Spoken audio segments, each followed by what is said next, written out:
Welcome. Welcome to the Utah State Board of Education Legislative Meeting, February 16th, 2023. Let's do a roll call. We are proceeding hybrid again, so let's see who's with us. Member Bogus. Member Booth. Here. Member Klein. Hello, I'm online. Member Davis. Member Earl. Member Green. Here. Member Hart. Online. Member Hymas. Member Carey. Member Lear. Member Norton. Member Reel. Member Straight. Member Wood. Yes, I'm online. Okay, and Member Moss, I am here. All right, welcome. We have a packed agenda. We'll start item number one. Item two is our budget priorities. We've given a hard break at 1 o'clock. So we've got not a break, but a switch to our bill review. So within our budget priorities, we've got first action item 2.1, a small district capital projects, panel projects over $2 million. And Deputy Scott Jones, I believe, will be leading us through that one.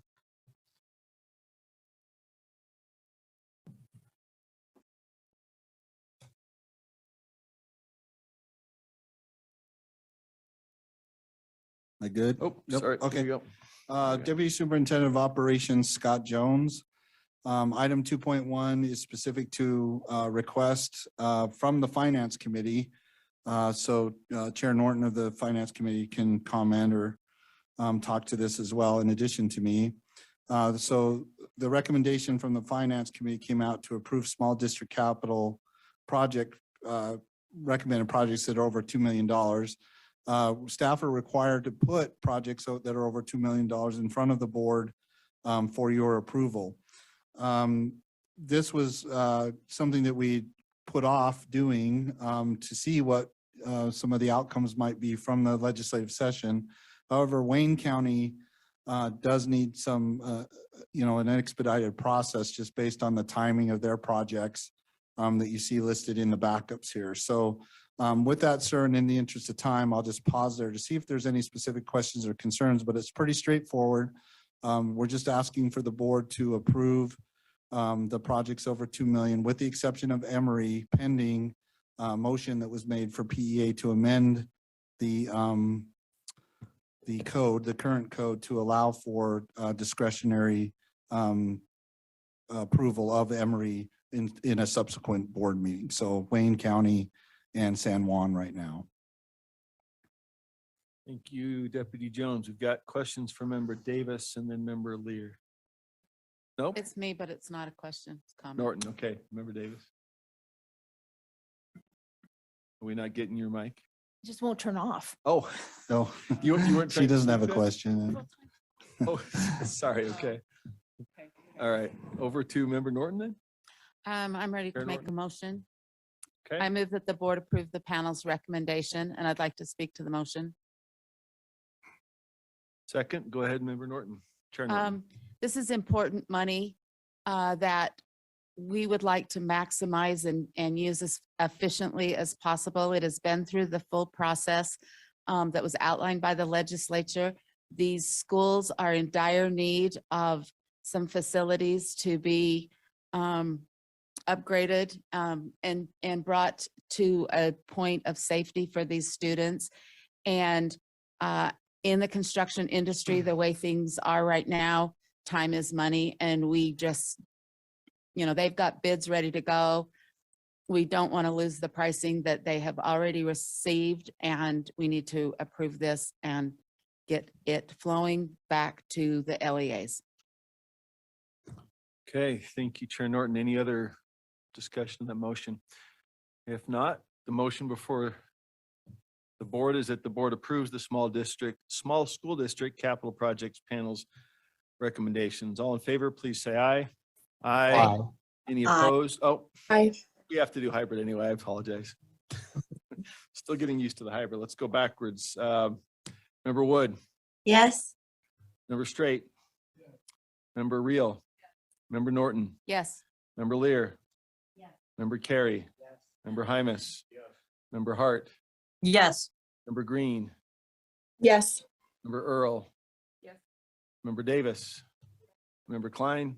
Yes. Member Booth. Yes. Member Bogus. And Member Moss is a yes. So that motion passes unanimously.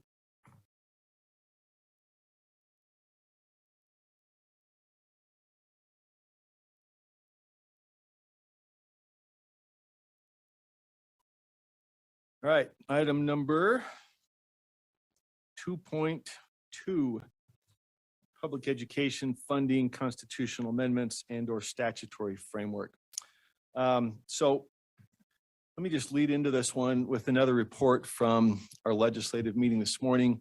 Had another opportunity, and I'll turn to Superintendent Dixon and Deputy Superintendent Jones, AG Quisenberry.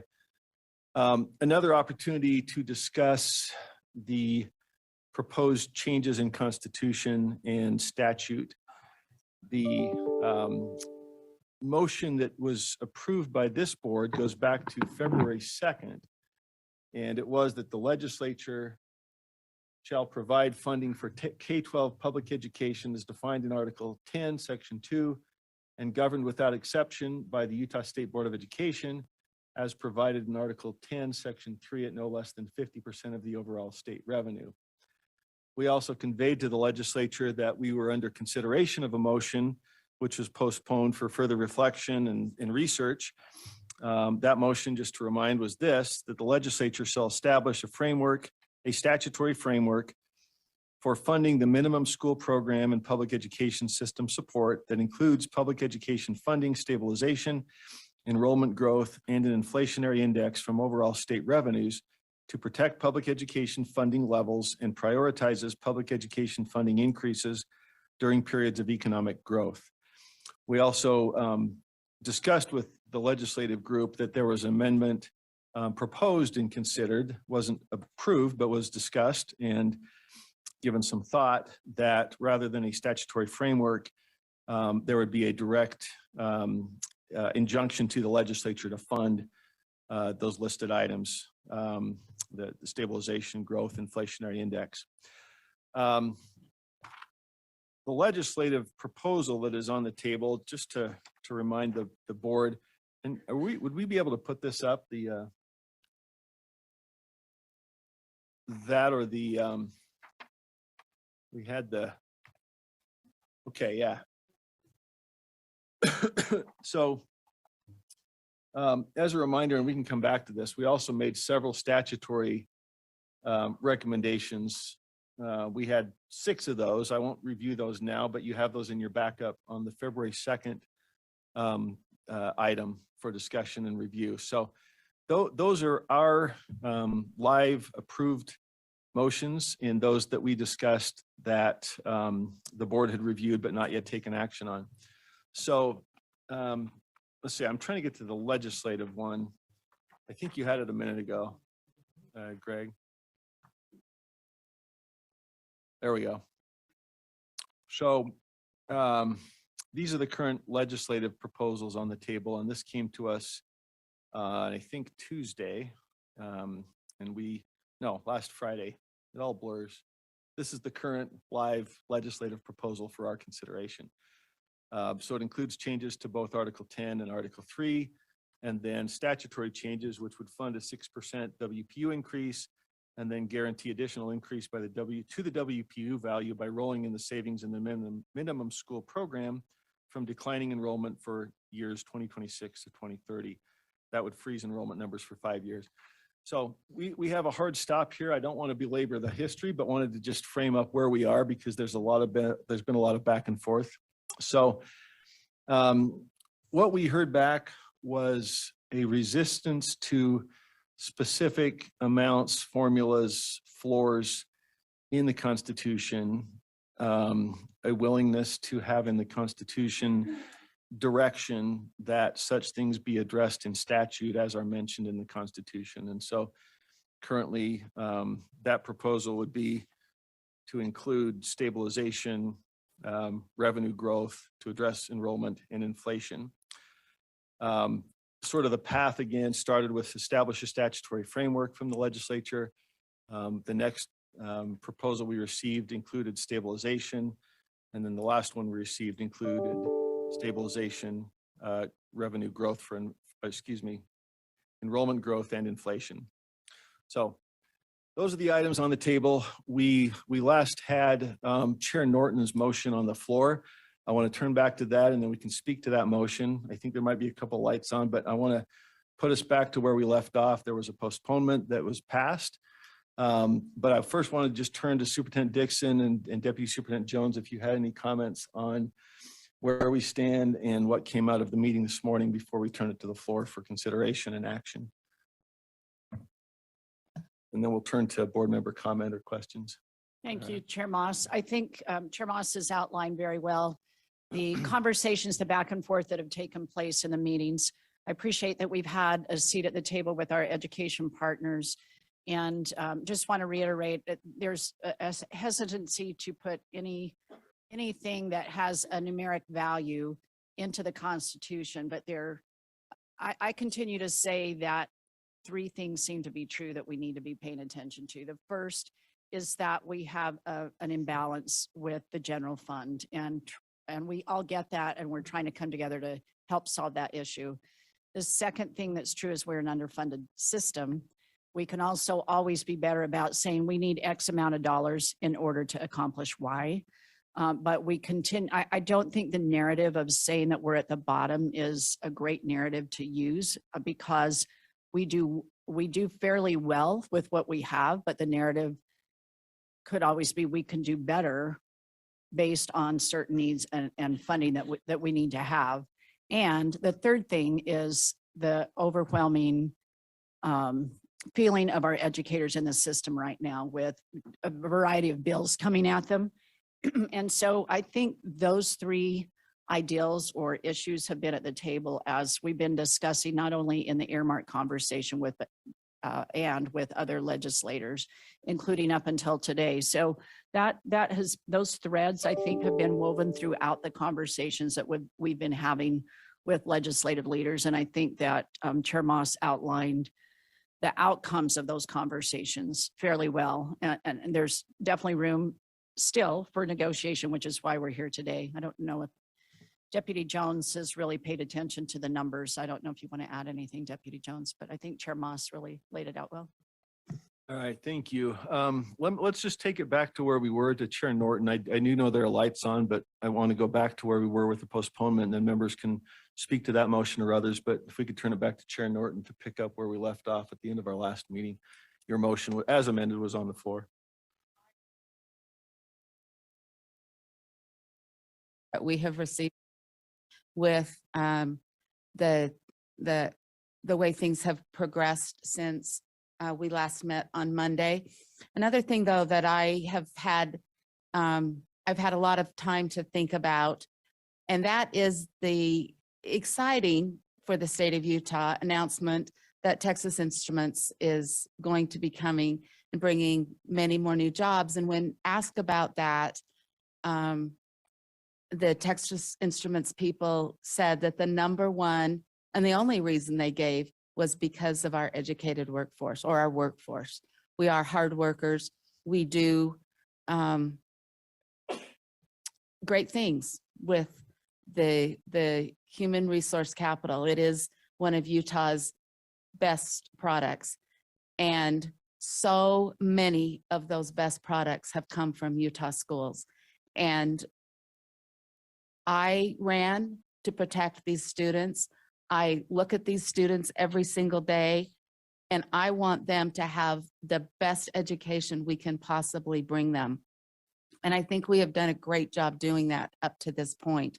And I don't want to do anything to change that. I think it's critical that we maintain that stabilization fund, the enrollment growth, and the inflationary index from that overall state revenue.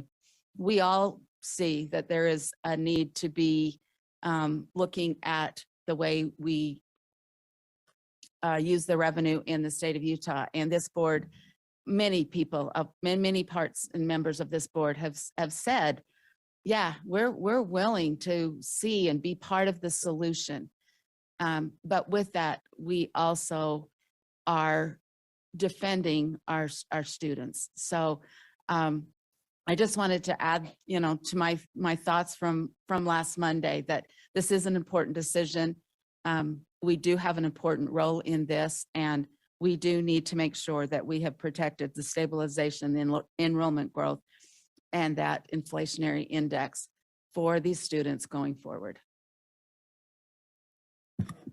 Barry, because we left off while that motion was on the floor to seek some feedback on definitions and understanding of the terms that were in that motion. So if we could turn a minute to AEG Quisenberry to give us his report, and we'll open it to comments and questions. And I'll just say while he's looking, we have the opportunity to stay at the table and talk. We can do that with one or more proposals. So we have the opportunity to address the constitutional provisions and also statutory. And that there's, obviously a practical limit of how many things you can throw in the hopper, but we do have the opportunity to consider different options and propose more than one. So with that, AEG Quisenberry.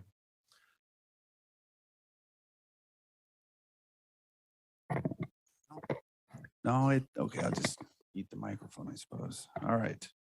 Assistant Attorney General Brian Questenberry here. I did circulate via email a number of definitions late yesterday. Also, as a backup, I dusted off my 20-year-old copy of Black's Legal Dictionary. So if anything comes up, I'm prepared, kind of old school prepared. At any rate, some of the terms that were requested to be defined include, in the motion at least, general, and I think the motion said general support and supervision. I assume what was intended was general control and supervision. And that phrase is in the Utah Constitution. It's also in Utah state statute. There is a Utah Supreme Court case, came out about 20 some years ago. I think Carol remembers that. And it very well defines general control and supervision. And that is here in the definitions. That means it's commonly understood to mean the direction and management of all aspects of the public education system. And USB has been vested, and these are quotes from that case. USB has been vested with the authority to direct and manage all aspects of the public education system. Let's see, another term that was requested to be defined from me was inflationary index. I think the actual term is inflation index. It is a term of art. As board member Lear had indicated, so it would be essentially capital I defined term. And that means the change in the general price level of goods and services as measured by gross national product, implicit price deflator of the Bureau of Economic Analysis. And that's included in this this email that I sent around last night. The other, let's see, and I'll wrap with this. There's three other terms: establish, maintain, and stabilize. And I pulled those definitions out of my legal dictionary here and included those. And there's several definitions to each word. And that's all I have in terms of those definitions that were requested. Any questions specifically for AEG Quisenberry before we open it to general discussion of the motion? I see lights. Are those for? So Member Klein, is this for AEG Quisenberry? No, I have a substitute motion. Okay, let's get through this. Member Bogus, was that to this? To member? Okay, Member Davis, did you have a? Okay, we'll keep that in queue. So no further questions for AEG Quisenberry. Thank you for your research and feedback. We also had a chance to review other constitutional provisions, had a discussion with that. Trouble finding, similar constitutional terms that had, that combination of terms in the Constitution. So that was part of the review. Yeah. One other just general principle to consider when you're looking at these terms and wondering what they mean is courts look at statutes and the Constitution to determine initially what is the plain meaning, what is just the ordinary meaning. And if there is essentially one meaning, then that's what courts will go with. If there's ambiguity, meaning if there's multiple meanings to a word like stabilization can have multiple meanings, then courts will look at what the legislature intended. And they'll look at extrinsic evidence to try and determine that intent. So to the extent that you can land on a word or a phrase that just has one common meaning, then that's the best way to go. It makes it the easiest, and that way you avoid ambiguity and unclarity. All right. Thank you, AG Quisenberry. Let's go then to question for AG Quisenberry. Go ahead. Just asking you, when it says the legislature shall establish a statutory framework for funding the minimum school program and public education system and all things following, it says, my understanding is that that can create a legal loophole because the statute can be about, we're going to study inflation for 5 years or what have you. Is there a difference between saying the legislature shall establish a statutory framework for, and is there a difference by just saying the legislature shall fund the ... What is the difference? Sure, Chair, if I may. Yes, please. Certainly the requirement to enact a statute does provide a lot of latitude to the legislature to do whatever the future legislature might want to do. And so it's less certain, it's less defined. And so you use the word loophole, it could create, and I guess that's a risk that we would have here is in the future, that future legislature could enact a statutory scheme that's different than what we would intend. So to the extent you can avoid requiring a statutory scheme and rather just state in the constitutional amendment what you want, you'd be better off, I would think. Member Davis. I'm I'll still just- in queue then. Okay, yeah, and I'll just report the legislative feedback to that idea was pretty strong. We're going to here to deliberate on our own and decide what we want to do. My role, having been in those meetings, is just to report what the feedback was on different issues. And that was not passed, but we did present it as something that the board was considering. So there was concern about direct funding as opposed to directing the legislature to establish funding for those issues. It was something we felt the need to discuss with them because we had discussed it. So that's their report. There is, in here a number of terms. And it was difficult to find, again, a constitution with similar terms in the Constitution. And the report we got was that they're trying to find a way to provide those things must be addressed and funded without saying exactly how much they needed to be funded. That was the feedback from the legislative group. Superintendent Dixon, am I getting this right in terms of my framing? I just want to report, but that was the feedback we've gotten from the legislative group. So, okay, with that, Member Klein is in line. Yes, so I don't know if somebody has the language that they can put up on the screen here. Oh, let me just get where I can adjust so I can read it. There we go. Okay, so I move that, and I'm going to add a little bit to this, not much. I move that the board recommends to the legislature to leave Article 10 alone and strike the language in Article 13, Section 5, subsection 5, to read as follows.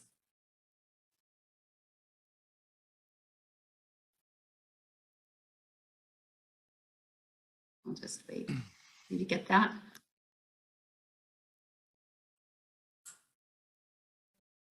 Okay.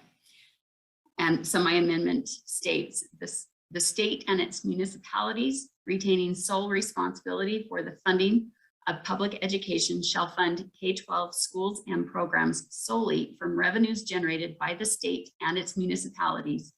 And the state shall establish statutes that include public education funding stabilization, enrollment growth, and an inflation index. State entities may not accept public education funding not secured as revenue directly through the state and its municipalities. And I can speak to that if you'd like. There a second? Second by member Bogus. Go ahead, member Klein, you can speak to the motion. Okay, so reiterating what was just said by AG Quisenberry, we as a board this is a great opportunity for us to resecure the general control and supervision over education where it matters most, and that is in its funding.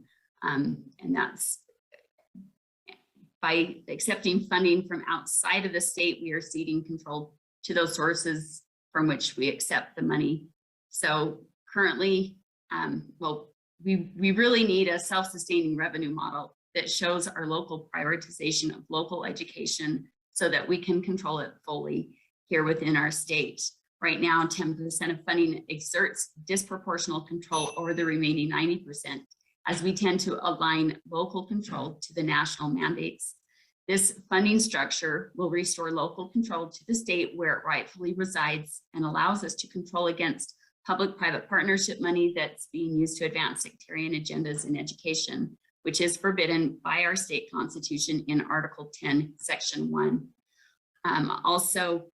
It protects against nationwide public-private partnership money that's being used to influence school choice scholarship programs that are being adopted by states and entrenching those into local education landscapes. Again, causing us to cede control to people outside of our state.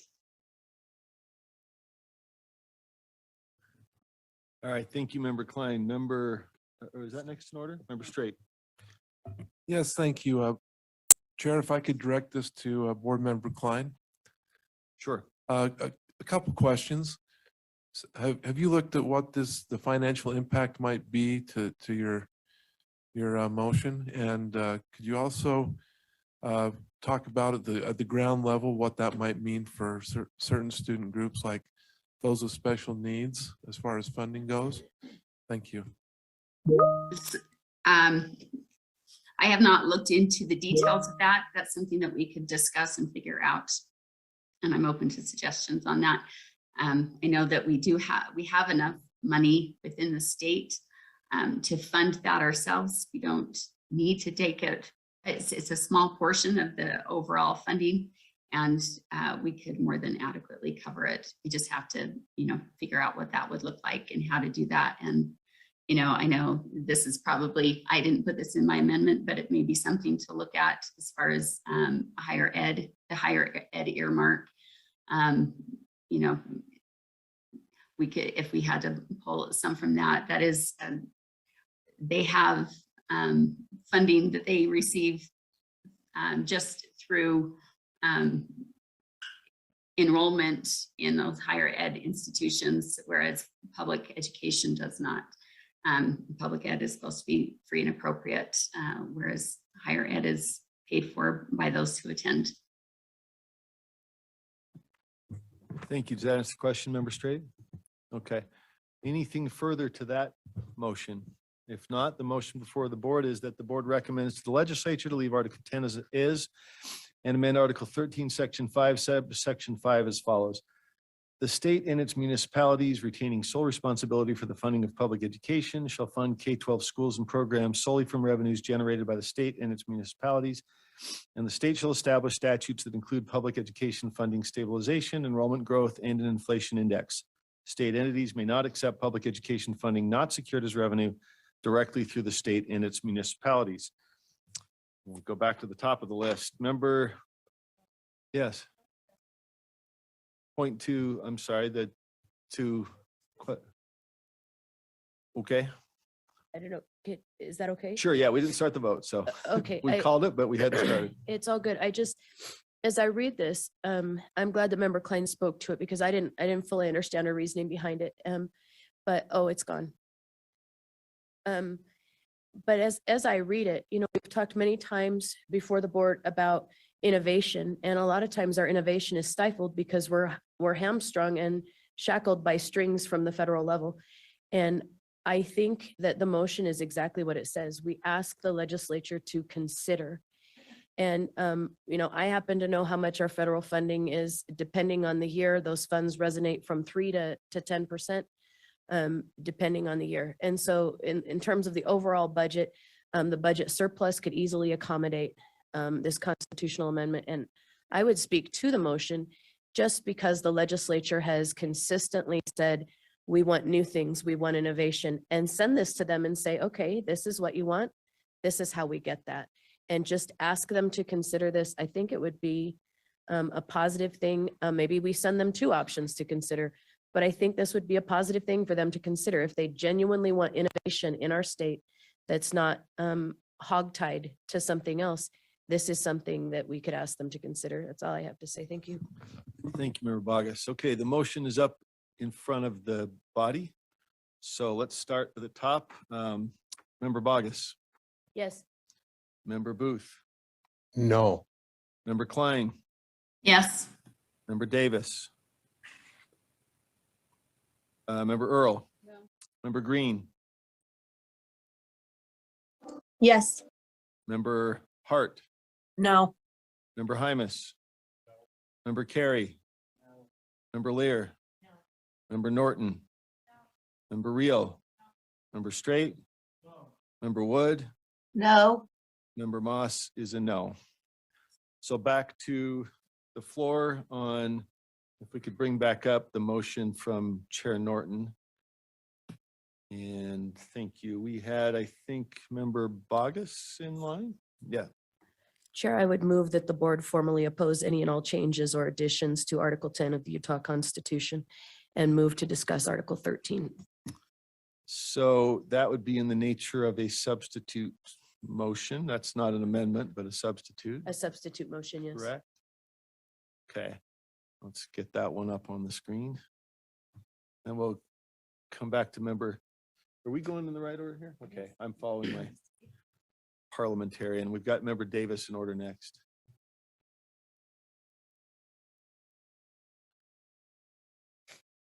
So, Chair, may I clarify? The motion on the floor from Chair Norton is language that they want in Article 10, correct? Looking at the, And my motion is I want the board to enter an Let official me- position of opposition to any change in Article 10, and that I'll- we move the discussion to Article 13. let me check with our parliamentarian. I'm not sure if that's an amendment or a substitute, but Chair Norton is the maker of the underlying motion. Is that for Article 10? Article 13? Okay. That's language for Article 13. Charles, Oh, thank you. is there a motion that's currently on the floor? I know you've talked Yes. about the one from the previous meeting, but which was That was postponed. restated. It So has that's been on the floor rescinded. for Okay. discussion, All right, right? thank you. Chair Norton's motion as amended is back on the floor, and this is proposed as a substitute or possibly an amendment, but let's see, is this an amendment? Right, so I think this is an amendment is what you're offering it as an amendment, correct? Okay, is that a second? Is there a second to? All right, Member Davis seconds, so let's make sure we've got, is that the full motion to amend, Member Bogus? So then for clarity, the amended motion would read that the board recommends that the legislature maintain Article 10 of the Constitution as is, and that we recommend they consider the following language to amend the Constitution, Article 13, Section 5, subsection 5 as follows: the legislature shall establish. So in other words, this would be leading into the motion on the floor as previously stated. Is that correct? Yes. Okay.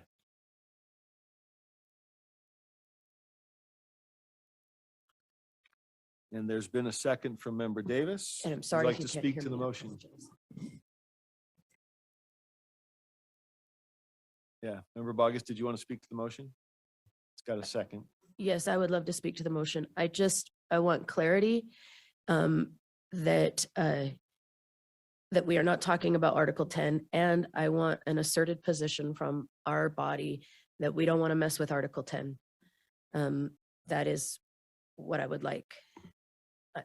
I don't know how else to speak to that. I'm very frustrated that the suggested language seems to spin us in circles, and it ultimately opens this doorway to unfettered legislative power that renders nothing unconstitutional. And that really bothers me. To me, constitutional language is shalls and shall nots. It renders things that are easily decided, if you will. And the language that has been suggested for Article 10 just leaves us chasing our tails. And I think that we owe the people of this great state an opportunity to draw a big bright line there. And if we're talking about Article 13, let's go to Article 13 and leave Article 10 alone. All right, thank you. you, sir. Discussion to that motion. Member Davis? Well, my light's on for another amendment, but I Okay. agree. I support the motion. Support the amendment. Okay. Questions or comments from other board members? I will, Oh, go ahead. go ahead, Vice Chair Earl. Yeah, I'm sorry. Help me clarify one more time. You're hoping not to change what in Article 10? What is it you don't want changed? I just want to be clear. Everything. So I want it left untouched. So maybe just a quick overview, and I don't know if AG Quisenberry, the state school fund and uniform school fund includes lands generated by the United States, that's trust lands. It includes 5% of net proceeds from other public lands, revenues from non-renewable resources on state lands, school trust lands, other revenue appropriated by the legislature, permanent school fund, investment from the state school fund, annual distributions from the permanent state school fund, not to exceed 4%. I think we have a proposed change to that we'll hear later. The proposal is to raise it to 5%. And other revenues. So the state school fund, it's my understanding that the legislature's current proposals are not intended to affect that state school fund. So Member Bogus, is that in line with your intent? I'm trying to just summarize for the board what it is in Article 10 that you would be leaving untouched, but I want to make sure it's All of it. consistent with all of it. Yeah, I'm trying All to of it. summarize, but the motion is all of it. Got it. Okay. Most is all of it. I would any- like Article 10 to remain untouched. Untouched. Got it. Okay.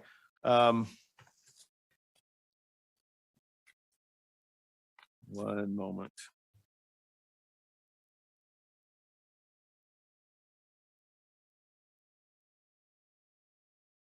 And just for final clarification, the legislature's current proposal is that Article 10 would include the framework language referencing revenue growth for enrollment and inflation and a budgetary stabilization account.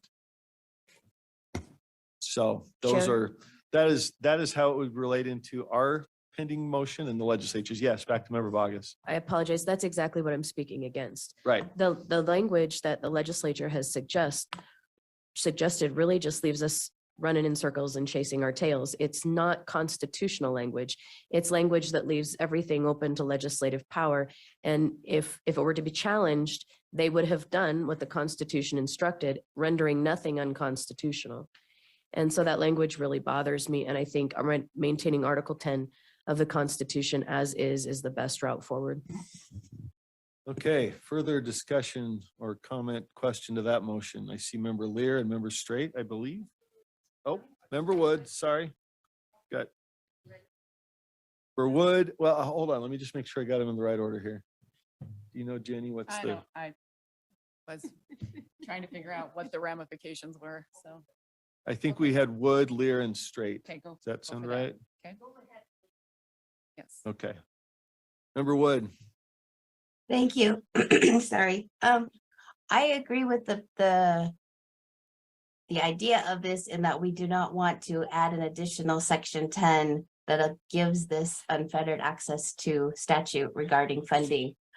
However, I do think in terms of, and maybe it needs to be worded differently, and I am not in the mindset to do that. I do know that we probably support the constitutional amendment coming forward to increase the distribution for the state trust land funds. So I would not want to support something that says we are never going to change this But I do support that we maintain, that we do not create an additional section 10 of Article 10 that creates new statutory recommendations to the legislation or to the legislator. Okay, thank you. Member Bogus, maybe just a clarifying question. Would your intent to be that Article 10 would never be changed, or only that our recommendations would not make any change to Article 10? I could go with that. That our recommendations make no change to Article 10 Okay, at all. got it. Our own recommendations. That wouldn't prohibit some other recommendation to Article 10. Well, We have one coming later on raising 4 to 5%. There might be other things that come up, but as I understood your motion is that nothing we recommend would make a difference to Article 10. It would rather affect Article 13. Is that correct? It's your motion. I'm, you know floor what? is yours. Member Davis, would you articulate that, please? Well, I think what I'm hearing is that it would be nothing pertaining to this constitutional earmark discussion, debate, change, negotiation. None of that would be included or changed in Article 10. It wouldn't impact trust lands. Okay, that's Yes. my understanding. Nothing weird. Our changes would go in Article 13, in other words. Okay, Member Lear. And then Member Straight. And I had a related question to the maker of the motion. I hear what you're saying about changes to Article 10, and I support that, or no changes to Article 10. I've seen several proposals that I do like, probably the one that's most recently on the table that cites Article 10. I don't see that as problematic, where it, for instance, says public education system, excuse me, as defined in Article 10. Or if it uses language from Article 10 and puts it into Article 13. That's not what you're objecting to. Is that correct? No, I'm not objecting to that. Okay, that's helpful. Thank you. Member Straight. Okay. Okay, if there are no further discussion of the motion, let me read again the motion on the floor. From Member Bogus is that the board recommends that the legislature maintain Article 10 of the Constitution as is and amend the Constitution in Article 13 as follows. And that language comes from the previous motion. The legislature shall establish a statutory framework for funding the minimum school program and public education system support. That includes public education funding stabilization, enrollment growth, and an inflationary index from overall state revenues to protect public education funding levels and prioritizes public education funding increases during periods of economic growth. Where did my sheet go? Sorry. Let's see. Okay, I'll do yours. Member Bogus, I'm sorry.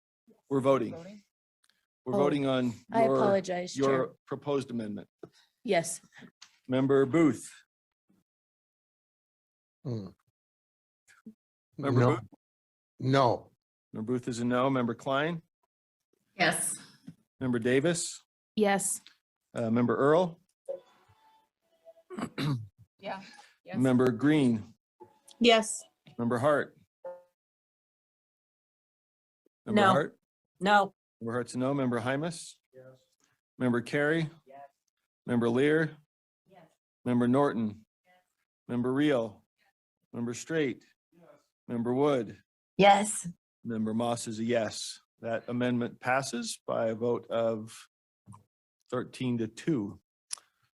Okay, with that amendment, the underlying motion as amended is back on the floor. Further discussion to that motion. Member Davis. I'm circling back around to this again. I made this amendment before. I'm making it again to try a second time. And I move that we remove the words statutory framework and instead have the motion read, the legislature shall fund the minimum school program and public education system support that includes Point of order. Hold on, Yes. let's finish I don't it, know and if we, can- oh, okay. Let's just, sorry, let's finish it and then we can ask the point of order. Go ahead. Member It's Davis. okay. I can stop there. It would just follow the rest. Well, let's put it out there. I think the point of order might be a question about repeated amendments, but what's the language so that we can ask our parliamentarian about that? Let's just, sorry, if we can focus in on the The language that would change. legislature shall fund the minimum school program as opposed to the legislature shall establish a statutory framework for funding. Got the it. minimum school Okay. program. So a point of order clarification's been raised as to whether that can be brought. Is that the same If it's language? the And if same so, as then it would have to be before. brought back by someone that was on the prevailing side. If it's not, then Right, is I that, don't know. does that sound I correct? believe that's on the same day. That would be a meeting on the same day, but you can bring back an agenda item on a following day. okay. I could that's be just a wrong. clarification. That's I could be correct. wrong. No, that's right. Sorry. Okay. Thank you. One sec, let me just confer. I want to.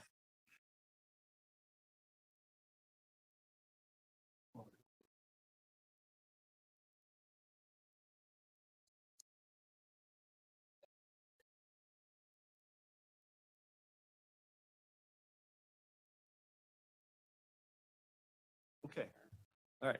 I think that's, seems to be in order. Sorry, got to make sure I consult with the experts.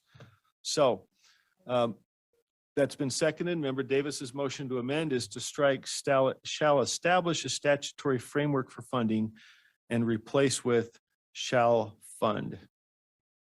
That accurately capture the motion. Okay, discussion to that proposed amendment. Seeing none? I'd like Oh, to speak Oh, to I'm my so- own. sorry, Member It's Davis. okay. Back to the maker. No, no problem. I just think it's important to think about what we've heard this morning, what we've heard from our AAG Quisenberry, that we understand that we currently have constitutional language and even the word guarantee actually in another part of the Constitution. I appreciate that we're only talking about Article 13 here. Thank you, Member Bogus. But I think we really need to understand, what are we asking?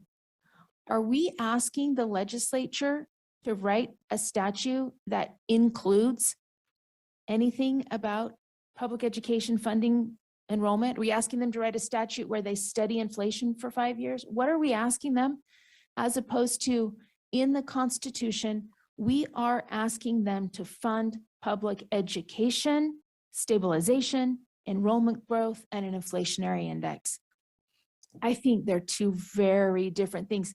I understand they could write a fiscal note to do these things. I understand they could write a statute to do these things.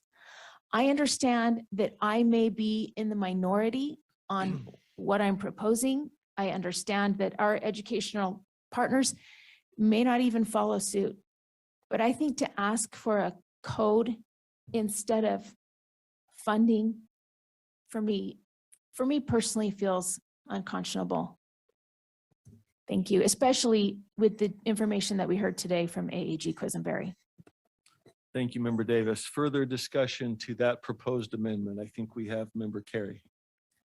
Yeah, I just want to thank Member Davis for the explanation. I had initially opposed this motion after hearing, after the two changes by the proposal by Member Bogus, now by Member Davis. I just want to speak in support of the motion, and thank you for that explanation. Thank you, Member Carey. Member Wood. To this motion?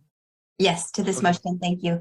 I want to speak in support of this. When we originally crafted this language, it was for Article 10, and now moving it to Article 13, this is more appropriate. If you look at Article 13, Section 5, it's use and amount of taxes. Well, we don't want to use our taxes for them to establish a statutory framework. We want to use our taxes to fund the programs that we need to in our education. So I support this. Thank you. Thank you, Member Wood. Any other discussion or comments? Sorry, are you on? Oh, Member Earl. Yes, I just want to speak in favor of this too. I do think that it's better for us to establish funds or the funding of versus telling them to do something they're going to be doing anyways, which is this creating statutes in order to build this. So, thank you. Member Straight. I'll point back to something that Board Member Norton said earlier, and that was that this is a part of the solution when it comes to our state funding. It really is only a part. The amount of money we're talking about here will not solve completely the issues that the legislature has with the funding cliff. Will it alleviate it? Yes. Will it be part of the solution? Yes. This language is not strong enough for me, but I'm going to support it. We need a way forward. And I'm going to support this. Thank you. Thank you, Member Straight. Further, Member Bogus, are you for this? Yes, sir. Okay. I just, and maybe I shouldn't bring it up, but I'm going to anyway. I just want to draw our attention back to, first of all, I speak in favor of the motion, but I want to draw our attention to the words minimum school program. And Vice Chair Earl did make a very good point when she brought to our attention that they could change that language in code and ultimately alter the Constitution. And so using that language could become problematic. I just think we need to think about it. I would still vote for this motion, but I do think it's something that we should be cognizant of. Thank you, Member Bogus. If there are no further lights, the motion before the floor amendment from Member Davis is to strike, establish a statutory framework for funding and replace with fund. Let's see, I think we started at the bottom last time, so.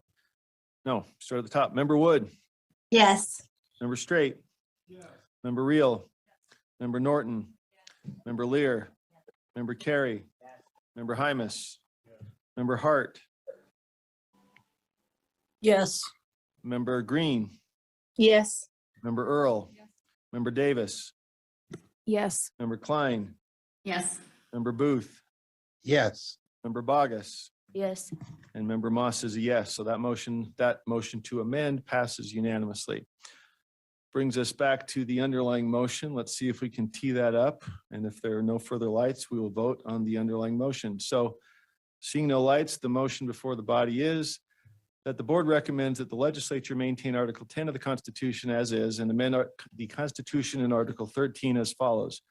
The legislature shall fund the minimum school program and public education system support that includes public education funding stabilization, enrollment growth, and an inflationary index from overall state revenues to protect public education funding levels and prioritizes public education funding increases during periods of economic growth. Member Bogus. Member Booth, sorry.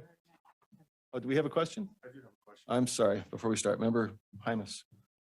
Just regarding this, as we're voting on this, I want to make sure that we are, to Member Bogus's point, and it was brought up last time as well, that we are aiming to use the wording minimum school program and public education system rather than just asking to support or fund public education. I get that that's just an open question. That's the language. Fund the minimum school program and public education system support is how it's been framed as it sits. Is there and maybe I can ask the Superintendent Dixon, is there a concern there? Is it better to have just public education rather than with these other programs and system? Superintendent Dixon. I'm going to defer to, we had a little conversation about that at our last board meeting and Yes. and I had that same question. If you drill down very finitely, what do you leave out? I think a couple of board members asked that question. And I'm going to defer to Deputy Jones because I thought he had a good answer to that, or at least broaden my perspective about it. Deputy Jones. Deputy Jones.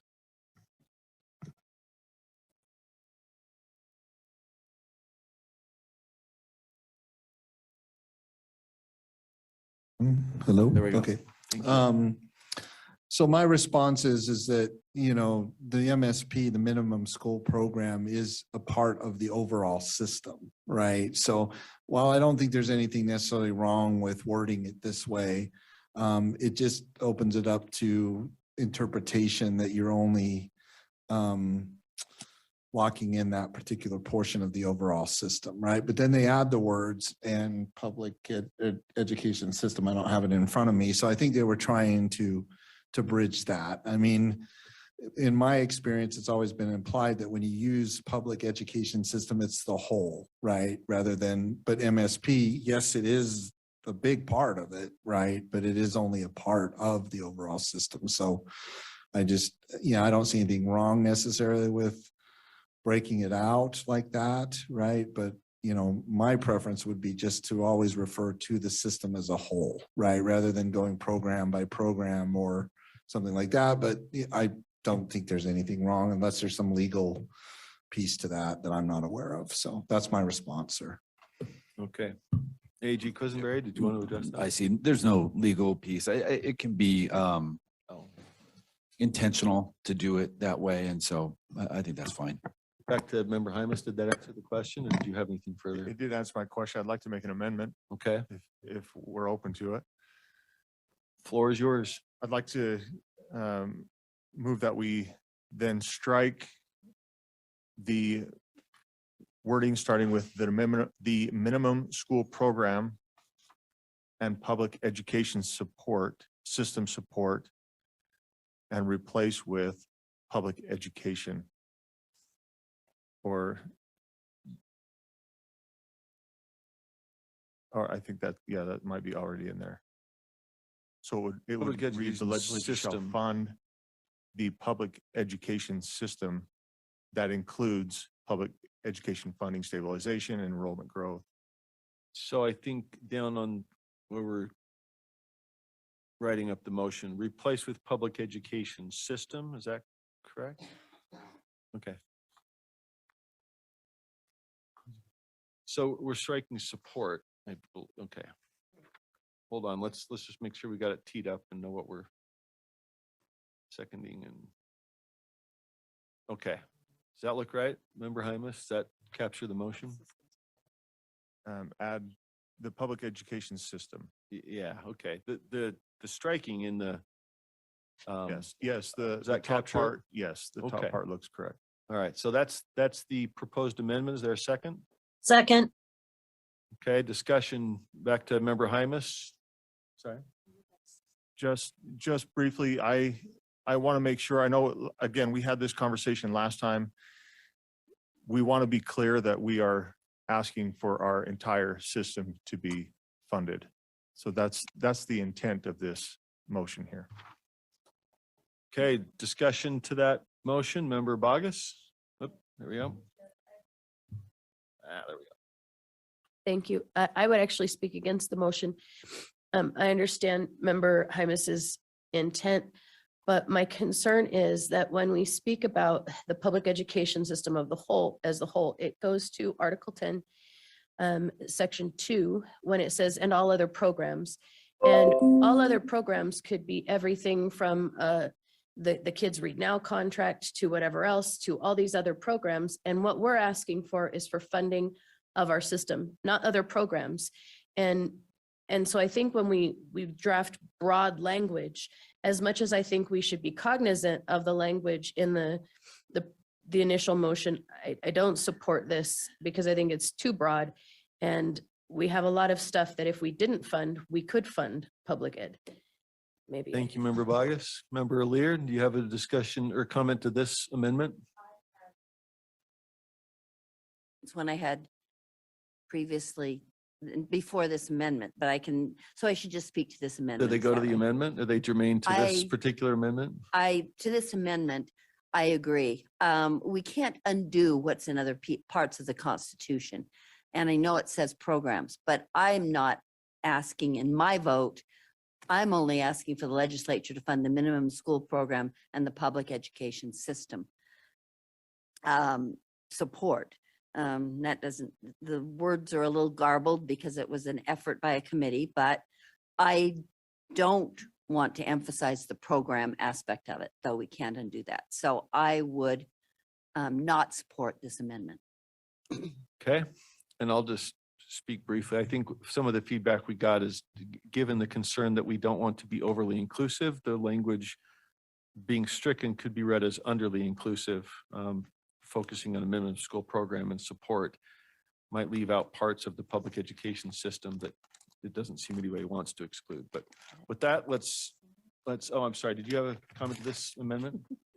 I would against the amendment. I think the minimum school program and then the public education system support, which is essentially USBE and those that support public ed. I think that's what we're aiming for in this request. I don't think we're aiming for all the things that, as Member Bogus mentioned. I think we're really trying to fund this a more clear picture. Okay, thank you. And the motion is before the body. Let's please vote by roll call. Member Wood, No. Member Straight, Member Reel, Member Norton, Member Lear, Member Carey, Member Hymus, Member Hart, Yes. Member Green, No. Member Earl, Member Davis, Member Klein, No. Member Booth, No. Member Bogus. Member Moss is a yes. That motion fails by 10-5. Okay. We're at the hour, but let's bring the main motion back before the body. We were there and we revert back to the language then. If we could just undo the strikes. The final motion before the board is that the board recommends that the legislature maintain Article 10 of the Constitution as is and amend the Constitution in Article 13 as follows. The legislature shall fund a minimum school program in the public education system support that includes public education funding stabilization, enrollment growth, and an inflationary index from overall state revenues to protect public education funding levels and prioritizes public education funding increases during periods of economic growth. Member Bogus. Yes. Member Booth. Yes. Okay, All right. I thought we asked for comment. Thank you. It'll be brief. I just want to say again because it's important to me that I'm still concerned that there are terms in this that are not precisely enough defined from my satisfaction. Inflationary index, economic growth, and I hope they don't come back to bite us. But I think, again, as the committee works, I think this is as close as we can get something I like. So I'll those phrases. Thank you, Member Lear. Member Davis. Before we. I'm a yes. Am I understanding correctly that this is, we're just changing the constitutional language that we recommended and that all the statutory recommendations that Member Earl had laid out before are still in place? And so do we need to amend those today if we'd like to see changes or is that going to come on is there time for that to come another day? Because Member Moss, I thought you had a couple of amendments maybe you were going to. Let's get through this one. We tried to have a hard break, but that is important. So let's vote on this. And if we have amendments to statute, we can consider those. I think it's important. So let's go back. We read the motion. It's before the body and we'll start with, I think we're clear. Member Bogus. Yes. Member Booth. Yes. Member Klein. Yes. Member Davis. Yes. Member Earl. Yes. Member Green. Yes. Member Hart. Yes. Member Hymus. Yes. Member Carey. Yes. Member Lear. Yes. Member Norton. Yes. Member Reel. Yes. Member Straight. Yes. Member Wood. Yes. Member Moss is a yes. That passes unanimously. Thank you, board members, for that discussion. The floor. Other what?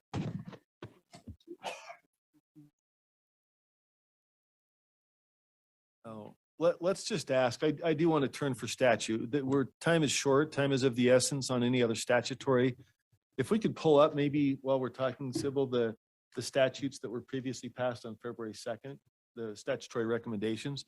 Do we have a time certain for any of our bills? We have an hour. I do want to make sure we cover any statutory proposals from board members, but do we have we want to respect, I think Director Plant is with us. Do we have anybody know what I just want to be sensitive to any of those that have joined us for particular bill review discussions. Let's just give it that a second. Paula, we want to make sure we respect your time. Or do you have, you're okay?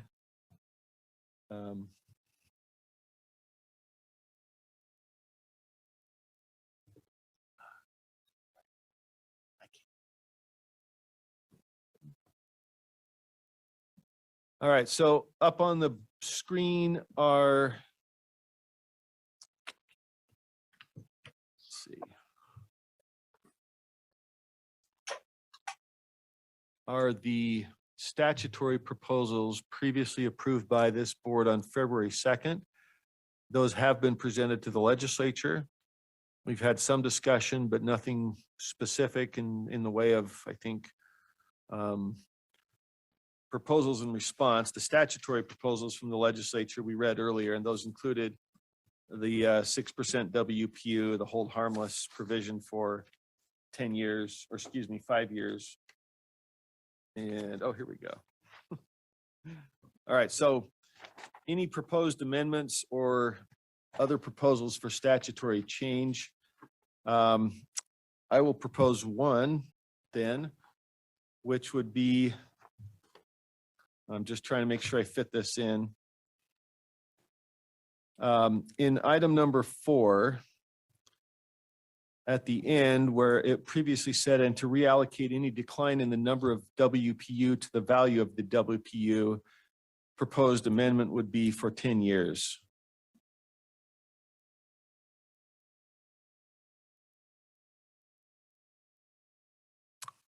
Is there a second? Second by member Straight. I'll address that. I think this was a very productive proposal that the legislature rolled out. It was based in part on some enrollment projections that showed decline for a number of years, followed by growth by the Kim Gardner Institute. I think it's a very productive proposal, and we discussed in our group of with the legislature that a lot of members wanted to see that pushed out a bit. And so I think for our purposes, that would be something that would be constructive to put on the table and see that protection for that period of time, and at least give that kind of security to the reinvestment, which again would, look at the decline of enrollment and reinvest it into the value of the WPU. So any discussion of that motion? Brent, member Straight, then member Bogus, or I'm sorry, member Davis. I support the motion, but I'm in queue for another. Okay, member Bogus. Like freeze funding here? Maybe I'm not fully understanding. It would be at the end to reallocate any decline in the number of WPU to the value of the WPU. That was our language. The legislature's language is that the legislature will provide additional increases to the WP value by rolling in the savings in the minimum school program from declining enrollment for fiscal years 2026 to 2030. So the idea is that as growth declines and the number of WPUs decline, the value of those lost WPUs would be reinvested into the amount per WPU, and that would effectively hold harmless. The legislature's proposal was 5 years. This would effectively make it 10 years. I That may have understand. muddied it even more. I No, apologize. that's okay. I understand what you're saying now. Thank you. Okay. Any further? Okay, so the proposed amendment is that we add to number 4 of our previous statutory proposals, that the board amend item number 4 to add the words for 10 years to the end of item number 4. Let's go backwards on the vote. Board member Wood. Actually, I have a comment. Oh, My hand sorry. was up. Oh, there you Sorry. go. Apologize. Would it be appropriate to substitute that language to match the language of the legislature? Just so that as they read it, they see that we are, substituting that, they're amending that last line to say that the legislature will provide additional increases to the WPU value by rolling in the savings in the minimum school program from declining enrollment for fiscal years 2026 through 2035. I would consider that a friendly without objection. We'll change the amendment to that language. Do we have that language? It comes from, I'm sorry, yeah, I'm sorry. You were the second on that, member Bogus. Are you? This was my amendment. I think it was seconded. Okay. Are you okay with that proposed friendly adjustment to the amendment? Okay. Yes, and we could probably just reference, oh yeah, they're doing it. Sounds good. There we go. Member Straight? Oh, something else, or is that to this amendment? Oh, I'm ready to vote on the amendment. Okay, all right. No further lights. Member Bogus. Member Booth. Yes. Member Klein. No. Member Davis. Member Earl. Member Green. No. Member Hart. Yes. Member Hymus. Member Carey. Member Lear. Member Norton. Member Reel. Member Straight. Yes. Member Wood. Yes. Member Moss is a yes. And that comes to 11-4 in the affirmative. That motion passes 11-4. Back to Member Davis.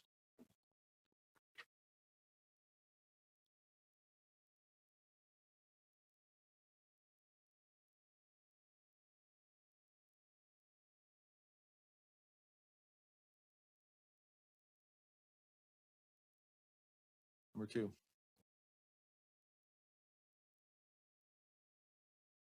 It's not that one either. I move a separate issue that in the first year, we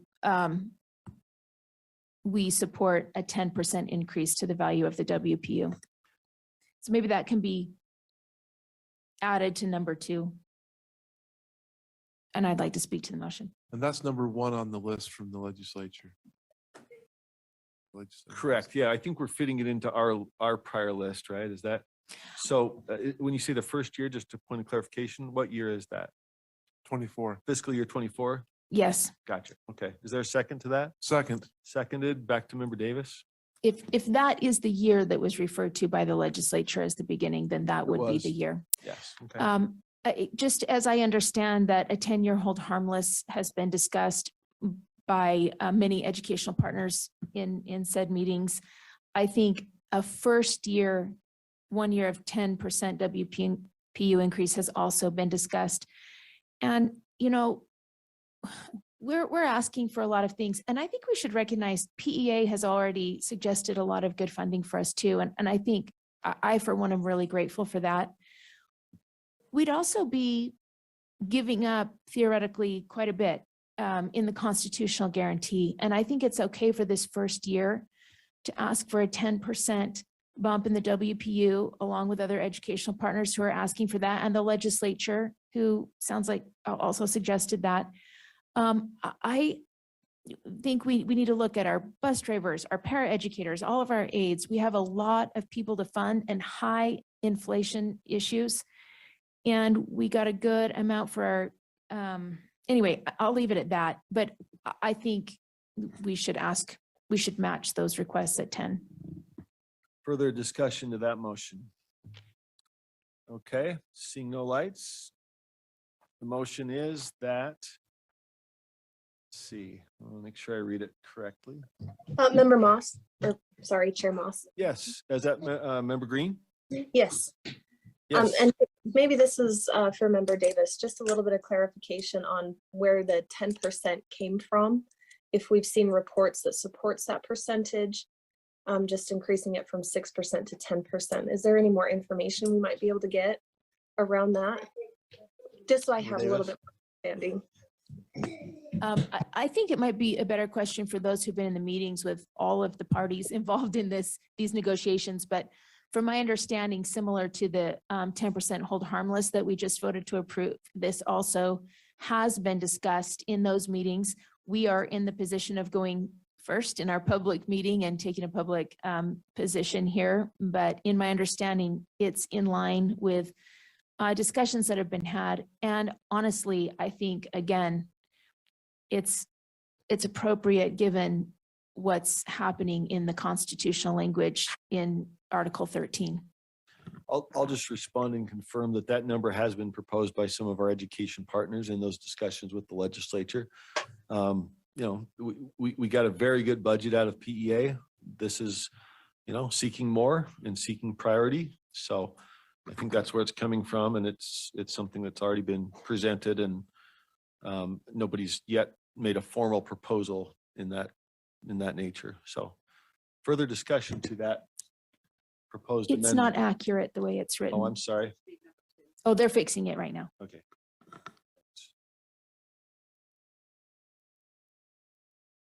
So then the 6% would would move to after FY '24.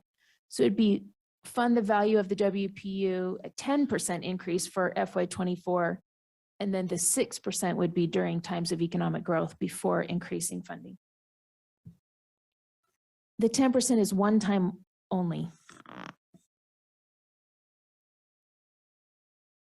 Is that stated accurately? Oh, we're almost there.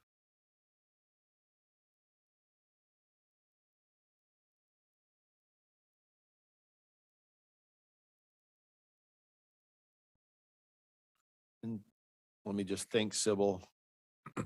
I remember being in Beijing and seeing traffic circles once between bikes and cars and pedestrians, and Sybil is managing this intersection as well as you could possibly hope.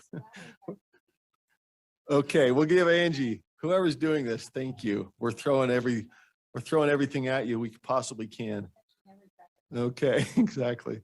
Pedestrians over here and pedicabs over there. Okay, does that look like we've got it?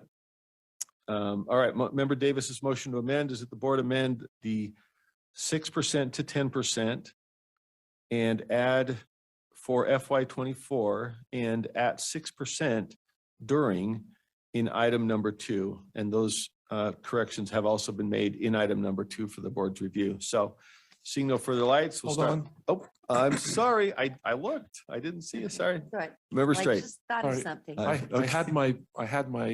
was on for another one, but I wanted to speak to this. Got it.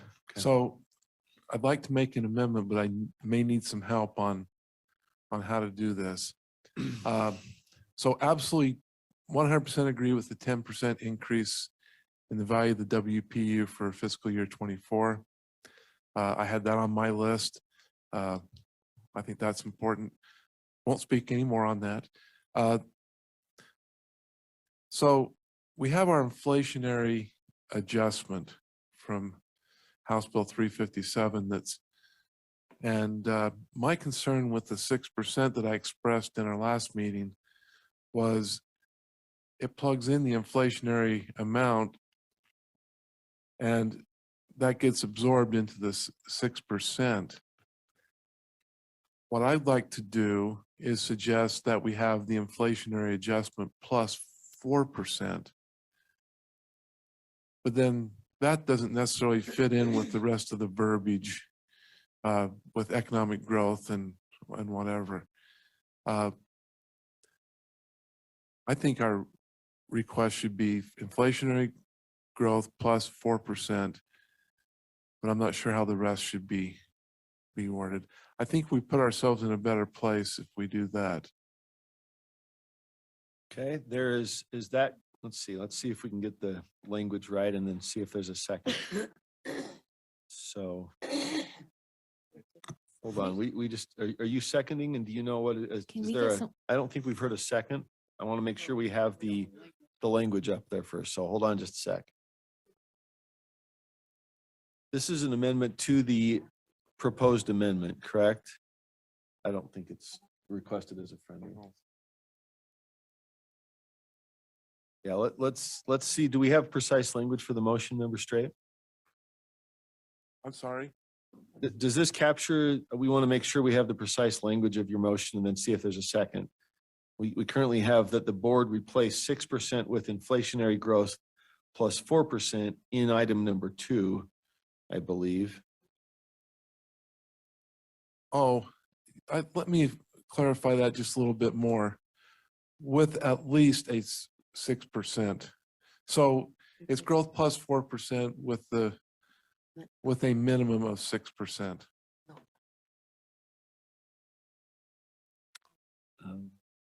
No, I think he needs.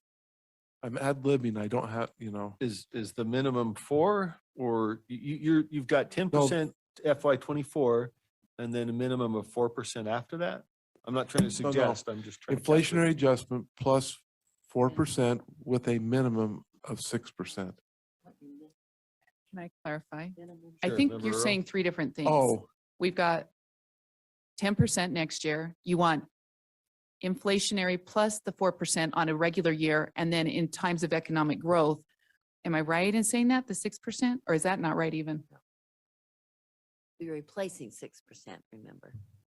Okay, Well, but no, he's with a minimum. No. Oh, I think that while they're minimum debating that, should- I just have a clarification on number 4. We changed it to 10 years, and yet earlier in that paragraph, it says 5 years as well. Do we need an amendment, or can we have it correspond so it's congruent? Does it make sense? Okay. Oh, so would that just be a technical conforming change, or do we need to bring that? You're asking about the prior Yeah. amendment on number Yeah. 4. We have a friendly amendment that may clear that up. Is that on number 2, item 2, or item 4? What- Let's take care of yours first to number Yes. 2, and if we need to revisit It number is- 4, we'll come back to it's that. On So number 2. how's number 2? Yeah, The friendly member amendment Lear? is to number 2. Right. I think we need to get this at least or minimum of in the right place. And so a friendly amendment would be, and I understand the limitations, fund a 6%, a 10% increase to the value. Well, the at least is already in there. Fund at least a 10% increase to the value of the WPU for FY '24 with and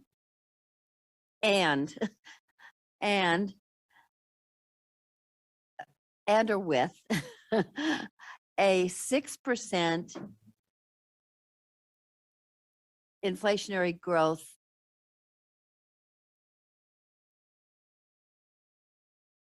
yes. Yes. Did you hear Kristen? No, you didn't.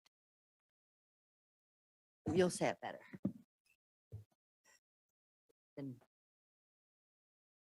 And an inflationary?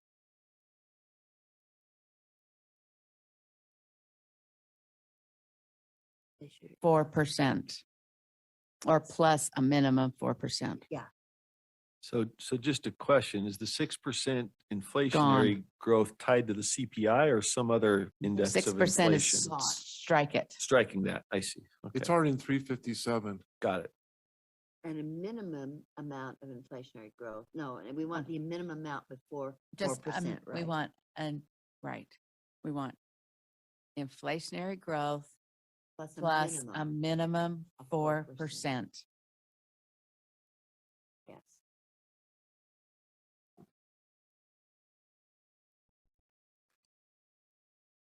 We now have helicopters in the intersection, but we're getting them. We're capturing them all. I lost my brain cells a second ago.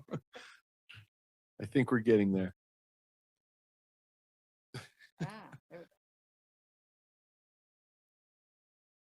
Thank you, thank you. Member Straight, does that reflect the intent of your amendment? And I think we had a Yes. second on his amendment, correct? We did not. Okay, so having formulated it, we have a second. Discussion of that motion, Member Straight, or the proposed amendment. I just think it puts us in a better place as far as helping our education system with real dollars. Because we work in that inflationary element, plus we're working to improve our standing as far as our funding of education. Thank you, Member Straight. Any further discussion to that proposed amendment? If not, proposed amendment is for item number 2, that the board recommended the legislature fund at least a 10% increase to the value of the WPU for FY '24 and inflationary growth plus a minimum of 4% during times of economic growth before increasing funding to any other subcommittee budget or line item education appropriation. With that, board members, please vote. We'll start with Member Wood, Yes. Member Straight, Yes.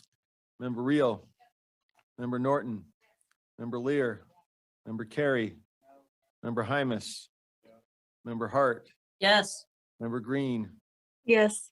Member Earl, Member Davis, Member Klein, No. Member Booth, Yes. Member Bogus, Member Moss is a yes. That passes 13-2. Okay. Any, back to a point of clarification, was that member, Member Straight? No? Back to member Lear then, and then let's try to turn to our bills. Oh, That, did we skip it? that. A friendly amendment, Okay, so back thank you. to Vice Chair Earl then for clarification on point number 4, I think. Or did you have something else? Yeah, just on number 4, we've got to clean up the language in there. It says funding levels for up to 5 years. That probably needs to be reflective of our amendment. So I don't know if we need to, should I make an amendment? Is that We just got it clarifying clerical? technical? I It can think be a without technical objection. Okay, change. okay. if Without there's no- objection. Just want to make sure that gets taken Technical care of. conforming. Thank you, Vice Chair Earl. Okay. If there are no further proposed statutory, Member Bogus, was your light on for this or Yeah, for I'd another like to make statutory proposal? a Okay, motion with regard to statute. got it. Okay, Am I good that's to in go? order. Yes. All right, You got so it. I would like to move that the board formally oppose HB 295 sponsored by Representative Thurston. Oh, hold on. Sorry. So we're going to bills. I apologize. Oh. I was looking for statutory proposals regarding the funding framework, and then we'll turn to bills and you're Oh. first in line or, okay, I'm sorry. Well, she's got the list. Let's see if we have wrapped up. I got you. All right. So we're wrapping up the portion of budget and then we'll turn to the next item of pending bills. Member Straight. Hopefully I don't mess this up and need help from my friends over here, but I'd like to propose that in regards to the underlying legislation, that it require a supermajority of 3/4 vote to amend that legislation. Is there a second to that motion? There's a second. Member Straight, would you like to speak to the motion? Yes, I just think it's important enough, that underlying legislation, and that's been a sticking point for many of us as far as the constitutional language versus the underlying legislation, and this would give some extra protection to that. Okay, any further discussion of that motion? Me. Sorry, Member Earl. Yeah, I think we're putting forward recommendations. I guess we can make this as a recommendation. It just doesn't seem like that would, I don't know that that's something that I would recommend. Anyways, speak against it. Okay, further discussion of that motion, seeing no lights, let's vote, starting with, I'm sorry, let me read the motion again. Motion for Member Straight is. Oh, yeah. Motion for Member Straight is that the board requests that the legislature require amendments to the statutory provisions related to HB 357 and any statutory language enacted related to the motion above be approved by, is it 2/3 or 3/4? I thought it was 3/4. Yeah, so. Approved by 3/4 vote or more of the legislature. Board members, please, oh, sorry, question? Well, is there, I mean, are there already legal parameters around the amounts of percentages of votes? Anybody know the answer to that? There's certain items that require a supermajority 2/3. I'm not aware of anything that currently requires 3/4. Other than a constitutional amendment would be the supermajority, but a regular bill would just be a simple majority. Is that what you're asking? Is I just don't know if there's constitutional precedent 2/3 for this or if it's legal or. constitutional provision 2/3? I I believe. see nods. So a constitutional provision currently requires 2/3. Not seeing any indications that anything else requires 3/4. Not hearing a legal impediment to it. Just a question of political choice, whether to impose that on themselves. I don't, I'm, I'm speculating. AG Quisenberry, anything other than that we're aware of? No, sir. Okay. All right. So with that, let's vote. Oh, sorry. One more. Member Please. Straight. I'm wondering about the language reading it, and I might be reading it incorrectly. I mean, once the bill is passed in the underlying legislation, that to make changes after that would be a 3/4 vote. Is that the way you understand this language? Amendments to the statutory provisions in any statutory language. So amendments is meant to refer to either the statutory provisions related to 357 or those that we have previously recommended. Okay, Is that correct? I think I we're would good now. assume that Yeah. that's the intent of amendments to those would require 3/4. Okay. With that clarification, let's start with member, Chair Moss, oh, I- sorry, one more, member Wood. I've been searching, I can't find 3/4 in any of our statute. I can find 2/3. So I would motion to amend that to 2/3 or more. Okay, is that a friendly or does that require a second and a vote? Okay, without objection, taking that back to 2/3. Okay, so the motion then is that the board requests that the legislature require that amendments to the statutory provisions related to HB 5357 and any statutory language enacted related to the motion above be approved by 2/3 vote or more of the legislature in future years. Seeing no lights, member Wood. Yes. Sorry, member Davis. Okay, member Wood Yes. is a yes. Member Straight. Member Reel.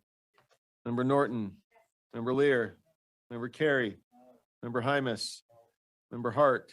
No. Member Green. No. Member Earl. Member Davis.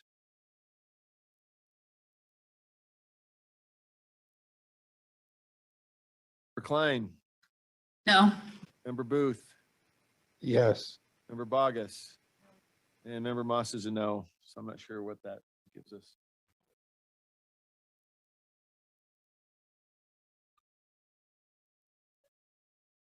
Fails by 8-7.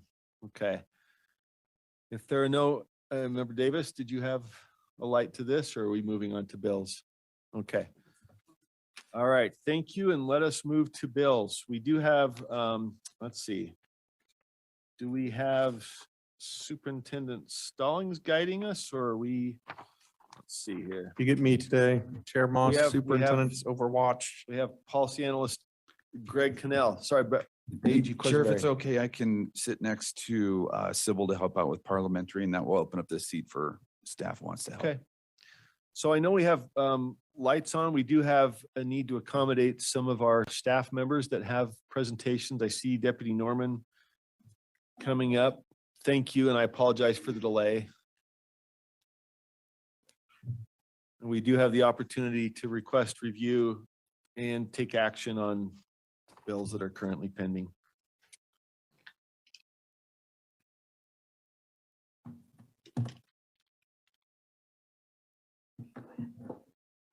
Chair Moss, would you like me to start or are we taking the lights that you have on? Let's start with you. I want to make sure we address the items that our staff teed up, and then we'll turn to questions on those items and then other bills that members want to bring to the floor. Thank you. HB 421 is our first bill run by Representative Jefferson Moss. This is on the School Lands Trust Program amendments. There was a preview of this in our previous discussion, but the essential part of this bill is that it changes to increase the distribution from the trust lands funds from 4% to 5%. And it also strikes the restriction that the amount deposited quarterly may not exceed the amount equal to 3%. Essentially, what's happening is they're balancing they're looking at the long-term beneficiaries versus the short-term beneficiaries, and the 5% they feel would be a more equitable distribution to both beneficiary groups. HJR 18 is similar to this.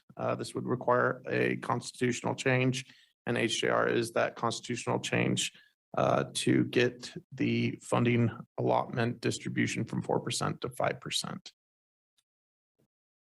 Thank you. Do we have any other staff members that need to speak to that? If not, let's move forward. I think we should probably give us another 3-4 minutes. Sorry.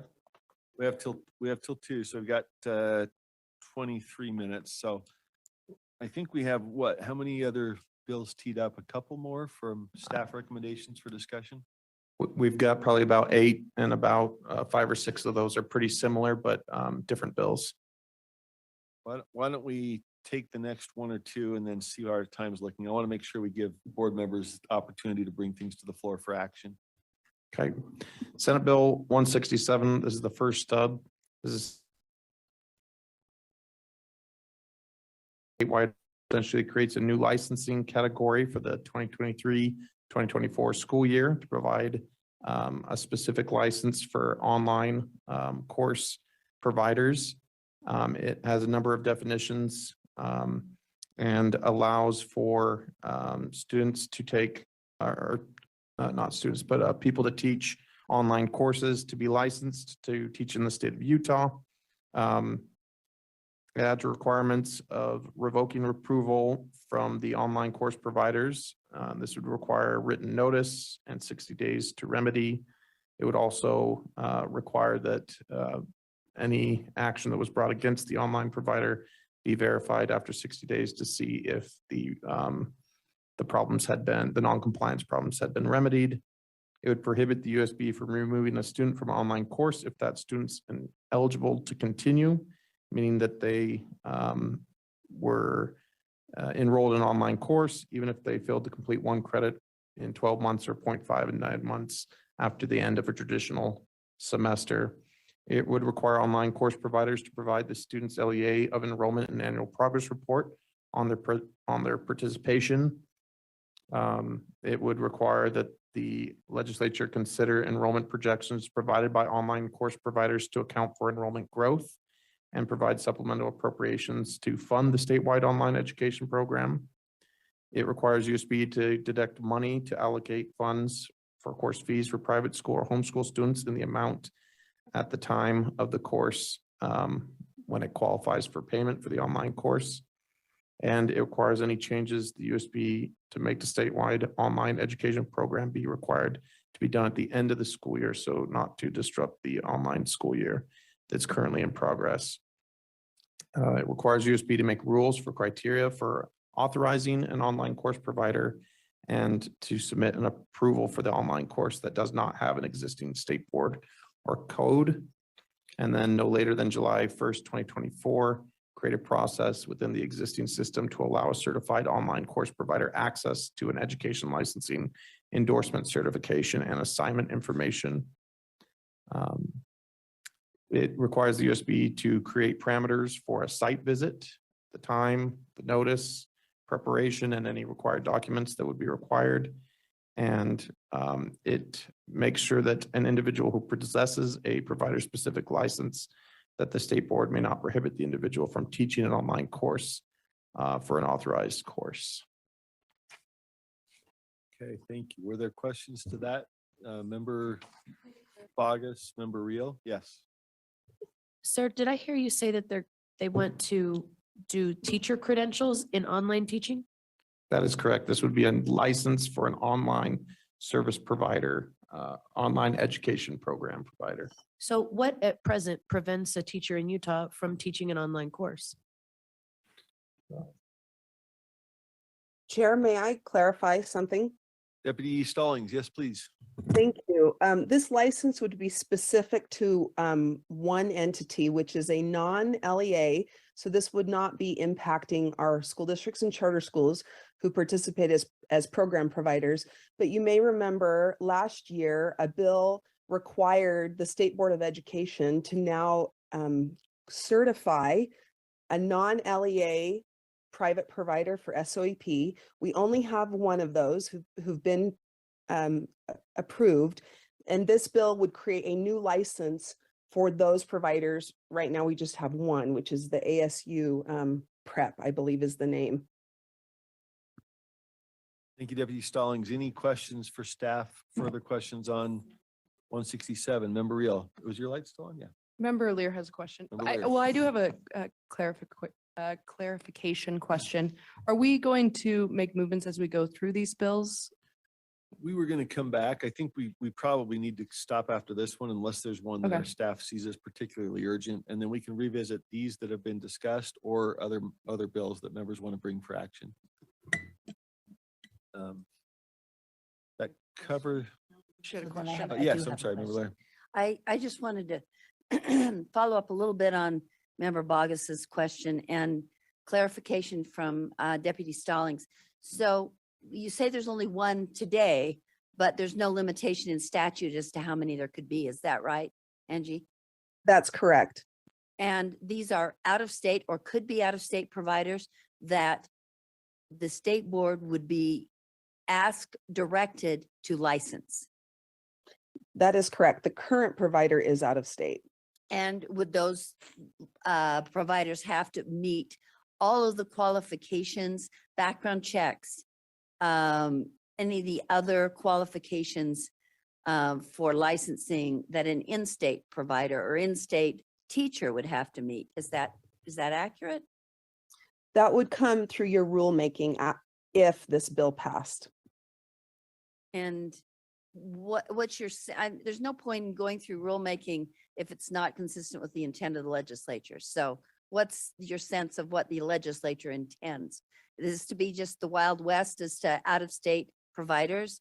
Or is it an understanding that these people would be as carefully scrutinized as in-state people? The legislation states that the state board enact rule, but states that the state board may not make the new license more restrictive or have additional requirements than what we currently have for the LEA specific. So part of what I understand the concern or the reason for this bill is that the certified online provider and potentially a private school want to have the same authority that our LEAs have with the LEA specific license. So essentially they're asking the state board to create an LEA specific type license, but for these certified online providers. Even though, and I'm sorry to belabor this, but I think it's so important to children, even though we don't know yet where these people would have a background check. We don't know what their curriculum understanding is compared to the local curriculum understanding for those who are licensed. We don't know any of that. And yet we've been warned that we can't make strict rules to govern these individuals who will work directly with public school children, right? Deputy Stallings? Is that for Deputy Stallings? Yes, it is. Okay. Thank you. It seemed like a rhetorical question. It but is a little rhetorical. Okay, yes. we can move to Member Reel. Member Reel. Do you have? Can I make a motion now on this bill? I If this think- is the only I one we're think going to we do need discuss? to- I think we do need to wrap our presentation. Unless Deputy Norman, did you have a quick point? We've got 15 minutes. We want to turn it to the floor for board member action, but I think we had one more to bring to the board. Okay. can we go really quickly on that one and then we'll turn to board action. Yes, this is House Bill 464, School Materials Amendments. This bill is kind of a good flagship for the number of bills that are coming out. It has a lot of the similar things. So this changes the definition of instructional material to be any school setting rather than just in a school setting. It exempts concurrent enrollment courses for which the provider of the material in the area have a reasonable belief that the material does not contain sensitive material and which a parent has been notified about from the sensitive material definition. It requires upon receipt of notice that there's sensitive materials that an LEA immediately remove the material from the library, classroom, or other location where the student may have access to the material and then to review it completely. The LEA in reviewing the material shall review to make sure if it constitutes a sensitive material or not. If it does constitute a sensitive material, it's to be pulled and the material is referred to the USBE to review after that. And then the individual who challenged the material needs to be notified of the outcome and any review regarding that material.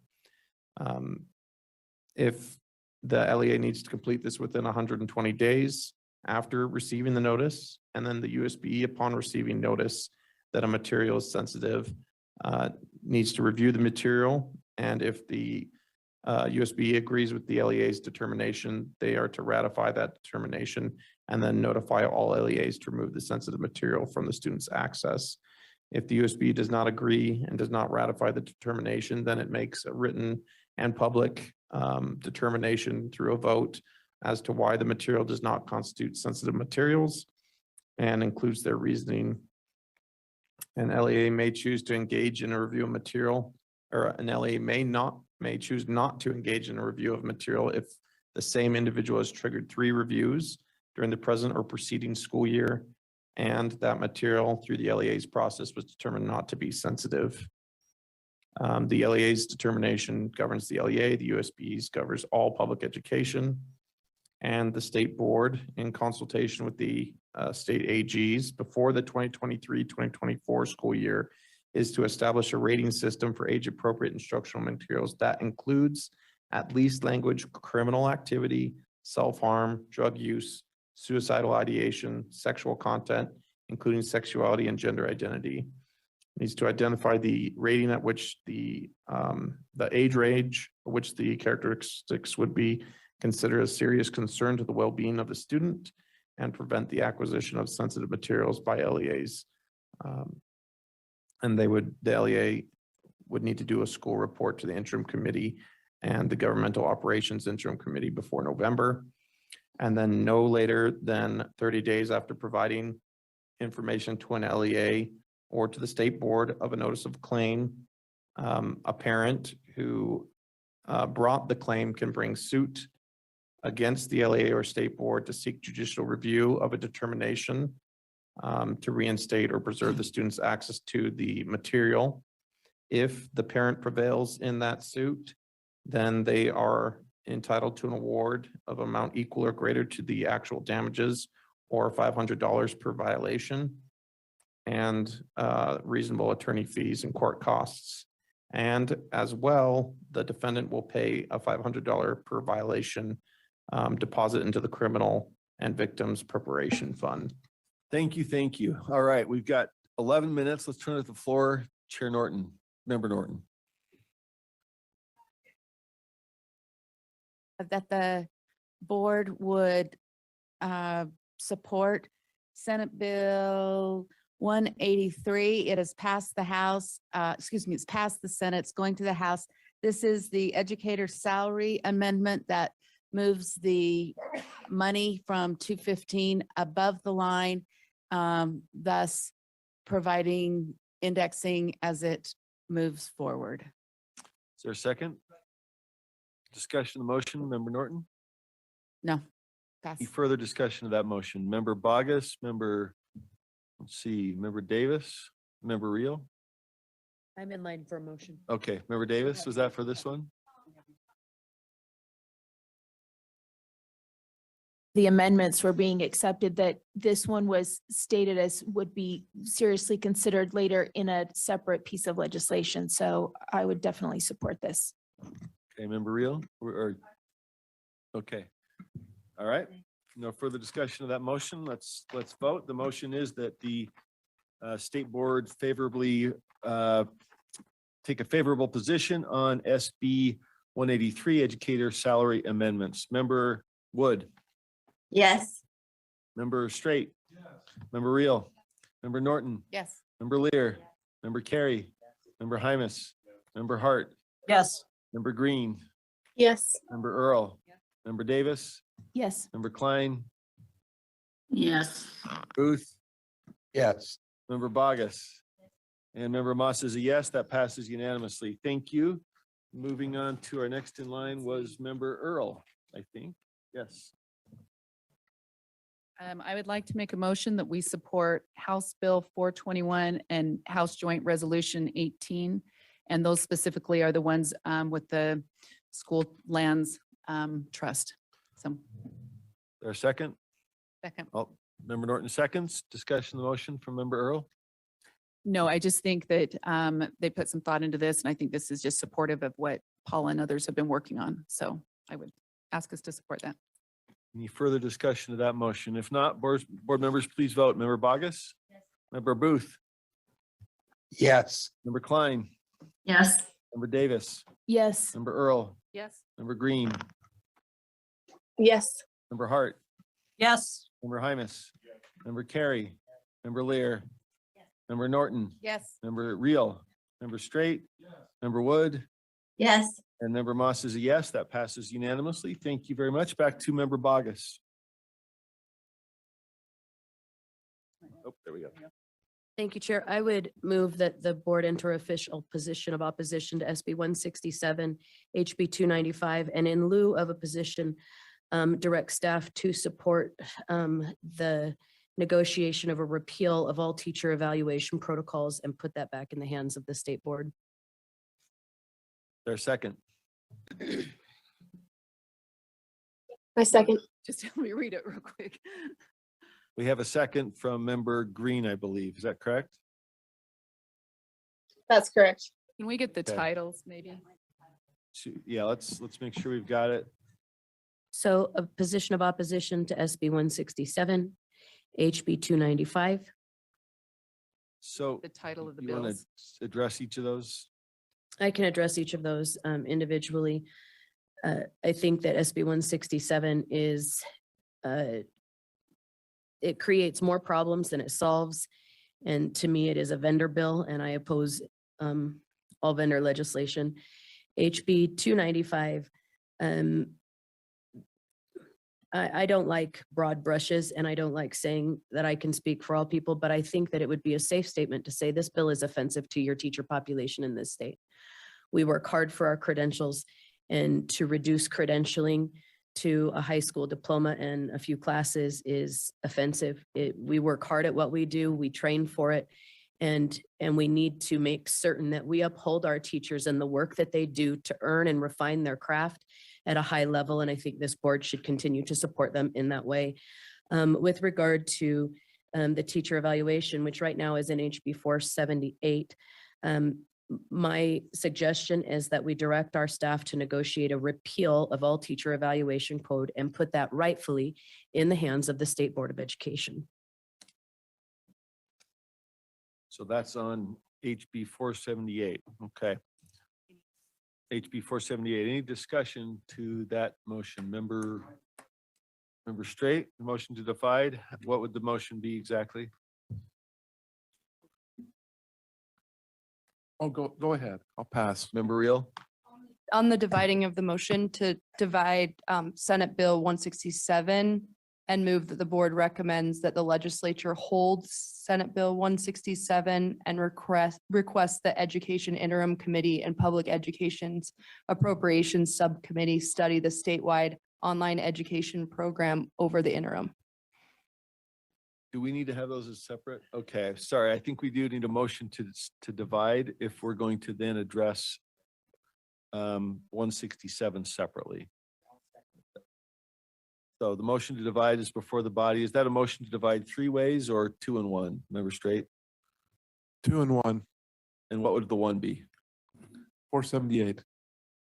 Okay, so you would divide 478 and keep together 167 and 295? Correct. Okay, and is that consistent with the second? Can't remember who the second was. I believe Oh. Emily Green seconded my motion. I don't know about. Your motion was the original. The motion to divide is to separate SB 167 and HB 295 from HB 478, to consider 478 separately. Is there a second to that motion? To divide. Now that it was clear, I just want to make sure we had clarity consistent with your second. Okay, so that motion to divide is on the floor. Discussion of the motion to divide, Member Straight. I'm sorry, I was being talked to. That's all right. We have the motion to divide clarified as splitting off SB 167 and HB 295 from HB 478. Did you have any discussion of that motion? You don't have to. I'm rethinking this a little bit, that perhaps what we want to do is to put a hold, and then we can have some more flexibility. So rather than a motion to, if the motion, let's see, the motion to divide was presented and seconded. So it's Now, are we before the stuck? body. If you want to withdraw the motion, we just need to go through and vote on it. And then we come back to the 3 being together. Is that? what we Well, I wanna guess do? I'm just testing your parliamentary procedure, but, or my own. Let me withdraw. Is that the best way? Before the body, do we need to vote? We need to vote? I think we need to vote. So Okay, let's run through the Fair vote. enough. The motion before the body is to divide ASB 167 and HB 295 from HB 478. Member Straight has spoken in favor of withdrawal, but it's before the body. So Member Wood, No. Member Straight, Yes. Member Reel, Yes. Member Norton, Member Lear, Member Carey, Member Hymus, Member Hart, Yes. Member Green, Yes. Member Earl, Member Davis, Member Klein, No. Member Booth, Yes. Member Bogus, No. Member Moss, no. No, I'm sorry. I'm a yes. Yes is to separate. Divide. That carries 10-5. So the items are separated. We do have only 2 minutes. So those bills have now been separated. We have 167 and HB 294. And we have HB 478 that have been split. Motions are Point of open. clarification, Member Chair. Reel.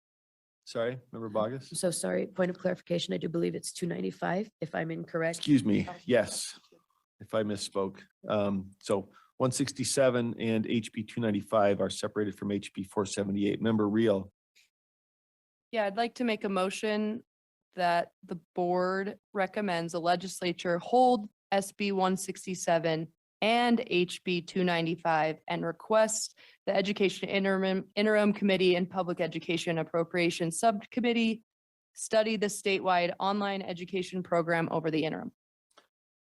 is there a second? Second discussion of the motion, Member Reel. We have 1 minute. I'd like, Feel free to speak. but I'd that's like not for them to rush put you. a hold on this so that we can study it over the interim. Thank you. Didn't mean to rush you, just watching the clock. Comment to that, we have Member Lear. No, I don't have any. Any discussion? Any discussion to that motion then? Chair, I would just offer that these bills, I don't think can be amended or thought into good public policy. I think we need to stand opposed at this and any time forward. Thank you.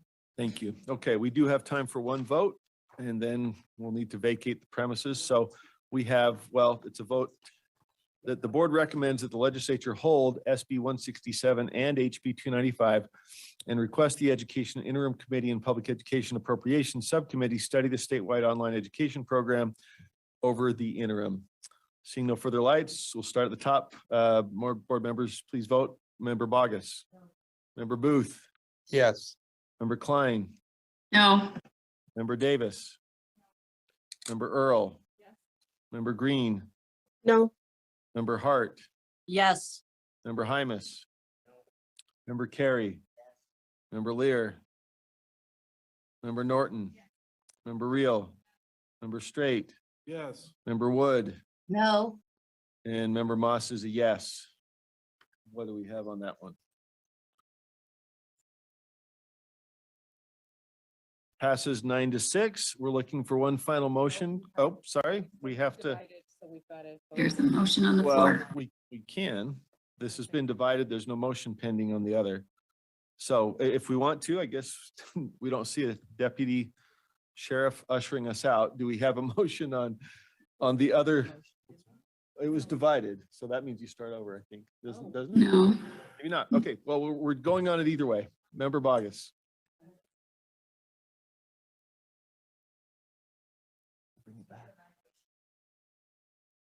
State Board of Education.